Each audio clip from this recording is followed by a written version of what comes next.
What's up guys, Ryan with the MXG channel and AOMC here. I told you guys as soon as we got in one of these bikes, I would show you a video of it, some real world video. So that's what I'm gonna do. I've got it right here. The 2023 GasGas 700 Enduro is right here behind me.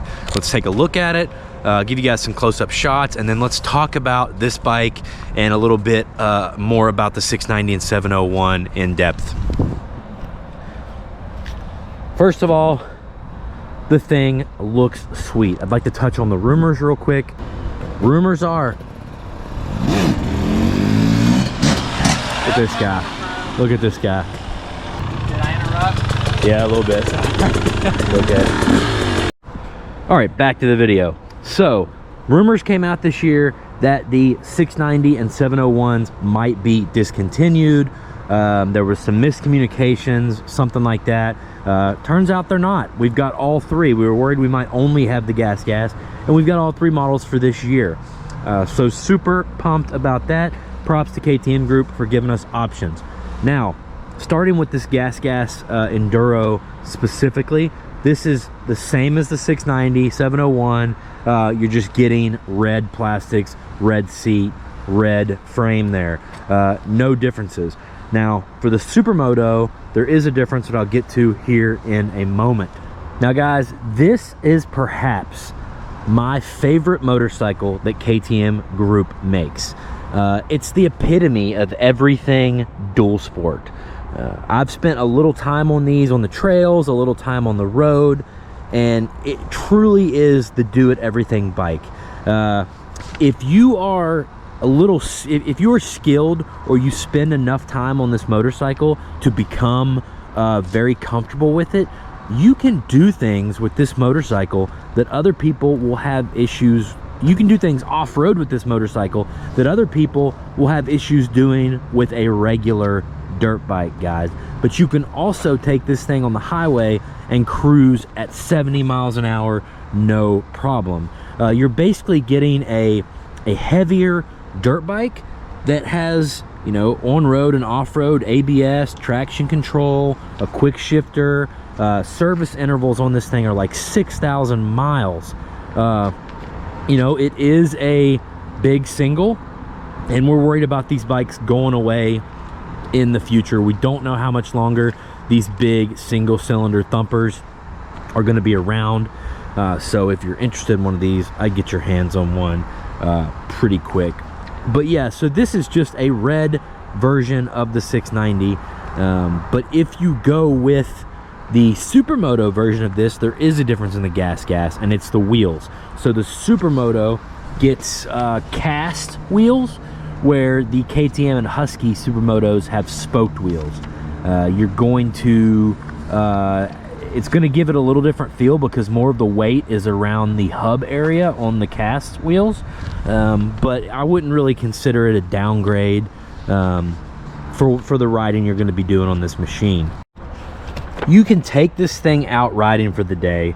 You can hit enduro loops, woods tracks, rally terrain. You can even, there's guys out there on YouTube, shout out John Howerton, that are riding these things on motocross tracks. He's got a 690 Enduro and really shows you what it's capable of, you know, on a mellow motocross track. I'm a huge fan of the Suzuki DR650, and the way I describe these 690s are everything you ever wished your Suzuki DR650 was. It's better suspension, lighter, more capable, more power, updated components. It's a sweet bike, guys. And when it comes to modifications, the sky is the limit. So if you want, you can take these 50/50, 60/40 tires off and put dirt knobbies on it, guys. It does have an 18-inch rear wheel, so you can put about any tire you want on there.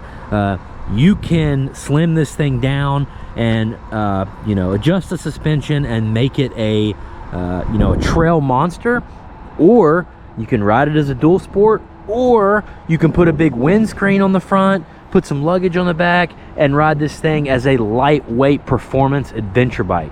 So it can literally be a trail machine, it can be a day machine, or this bike can take you around the world and that's what those 6,000 mile oil change intervals are going to help with. All right, so now that I've told you what I love about the bike, let's go over some of the specs.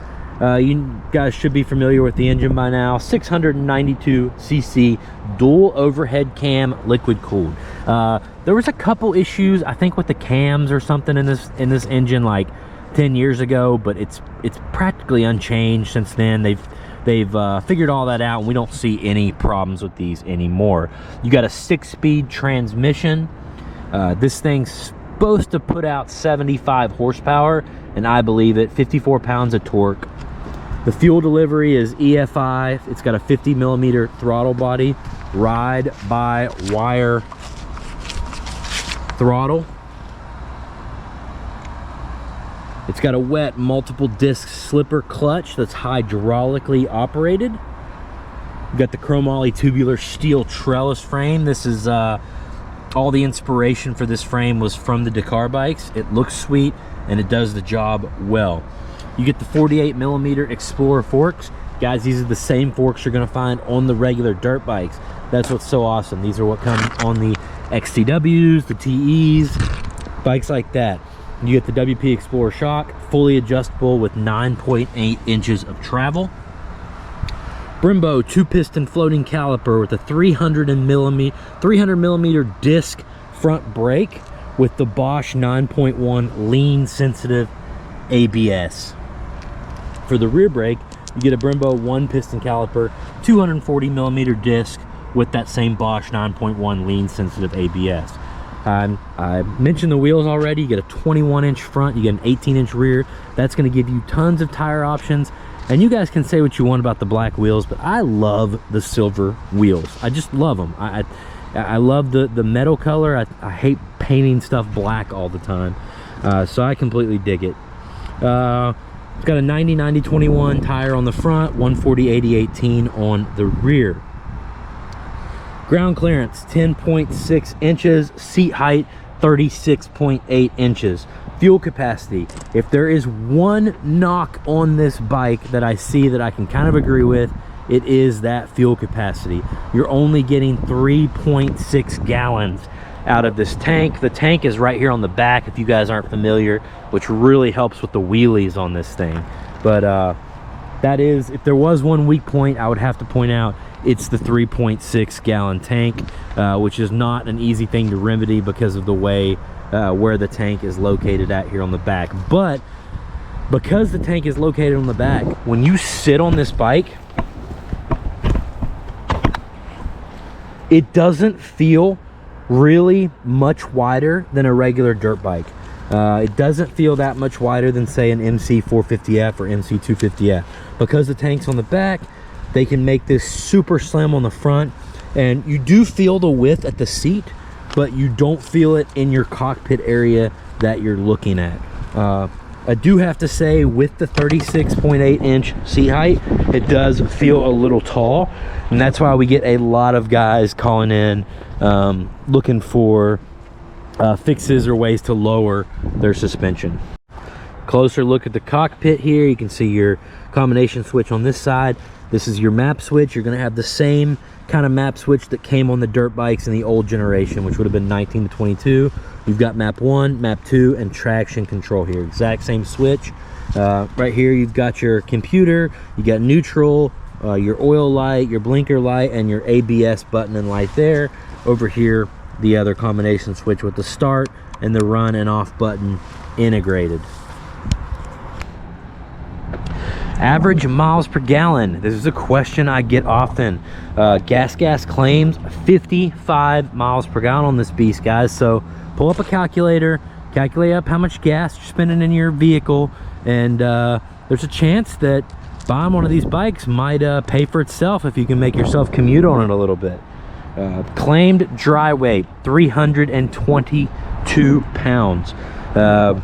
Pretty light for what it is. So I invite you guys to check out those specs on gasgas.com, and I believe the time of publishing this bike is still available for purchase. So if you're interested in it, you need to call AOMC, ask for John in sales, tell him you saw Ryan's MXG YouTube video on this thing and you want hooked up. And I gotta be honest, guys, I've got a fleet of bikes. I've got a couple DR 650s at home and a Versus 650, and I think here in the next couple years I'm gonna get rid of all of those and just get my hands on one of these before they get hard to find, because these things are amazing. They hold their value, and I want to get one as soon as I can. Thanks so much for watching this video. If you like these and you want to support the channel, you can grab your GasGas, Husky, KTM, whatever parts you want from AOMC.mx, which is the first link in my description, and I get a little kickback on that. So thanks so much, guys. Ryan with the MXG channel. I'll see you all in the next video.